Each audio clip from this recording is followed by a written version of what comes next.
Welcome back, and thanks for hanging out for part 2. If you're listening to this, one of two things just happened. A. You're Justin, and after hearing your little tale, you want to hear who's next. Or B. You're someone else, and you're waiting to see if it's you. Well, Alex Standall, it's your turn. I'm sure you have no idea why you're on here, Alex. You probably think you did a good thing, right? You voted me best ass in the freshman class. How could anyone be angry at that? Listen. First, Alex, if you think I'm being silly, if you think I'm some stupid little girl who gets her panties in a bunch over the tiniest things, taking everything way too seriously, no one's making you listen. Sure, I am pressuring you with that second set of tapes, but who cares if people around town know what you think of my ass, right? I can name a whole list of people who would care. I can name a list of people who would care very much if these tapes got out. So let's begin, shall we? I remember sitting in second period the morning your list came out. Miss Drum obviously had an amazing weekend, because she did absolutely no prep work whatsoever. She has watched one of her famously dull documentaries. What was it on? I don't recall. Everyone knows worst ass in the freshman class was a lie. You can't even consider it stretching the truth. But I'm sure no one cared why Jessica ended up on the side of your list, Alex. Well, no one except you, and me, and Jessica. Makes 3. Maybe some people think you were right in choosing me. I don't think so. But let me put it this way. I don't think my ass, as you call it, was a deciding factor. I think the deciding factor was revenge. But this tape is not about your motivation, Alex. Though that is coming up. This tape is about how people change when they see your name on a stupid list. This tape is about... Okay, I just looked over every name, every story that completes this tapes. And guess what? Every single event documented here may have never happened had you, Alex, not written my name on the list. It's that simple. You needed a name to put down opposite Jessica's, and since everyone at school already had a perverted image of me after Justin's little number, I was the perfect choice, wasn't I? And the snowball keeps rolling.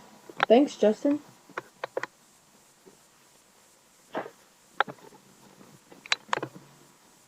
So to back up a little, this tape isn't about why you did what you did, Alex. It's about the repercussions of what you did. More specifically, it's about the repercussions to me. It's about those things you didn't plan. Things you couldn't plan. The day your list came out wasn't too traumatic. I survived. I knew it was a joke, and the people I saw standing in the halls huddled around whoever had a copy. They knew it was a joke too. One big, fat, happy joke. But what happens when someone says you have the best ass in the freshman class? Let me tell you, Alex, because you'll never know. It gives people, some people, the go-ahead to treat you like you're nothing but a specific body part. Need an example? Fine. B3 on your maps. Blue spot liquor. I have no idea why it's called that, but it's only a block or so away from my first house. I used to walk there anytime I had a sweet tooth, which means, yes, I went there every day. 95% of the time, Blue Spot was empty. Just me and the man behind the register. I don't think a lot of people know it's even there because it's tiny and squished between 2 stores. Both of which have been closed since we moved here. From the sidewalk, Blue Spot looks like a posting board for cigarette and alcohol ads. And inside? Well, it looks about the same. Hanging over the front of the counter, a wire rack holds all the best candies. Well, they're my favorites, anyway. And the moment I open the door, the man at the register rings me up. Cha-ching! Even before I pick up a candy bar. Because he knows that I never leave without one. Someone once described the man behind the counter as having the face of a walnut. And he does. Probably from smoking so much. But having the name Wally probably doesn't help. Honestly, in all the times I've been to Blue Spot, I don't think I've ever heard Wally utter a single word.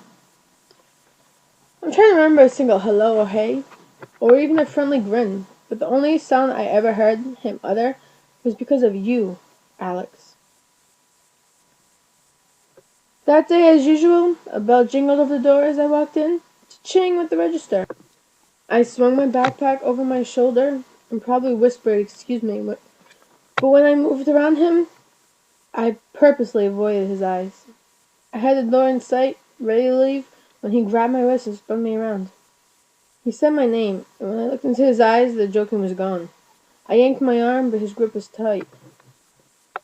Then the jerk let go and put his hand on my shoulder. "I'm only playing, Hannah. Just relax." Okay, let's dissect what just happened.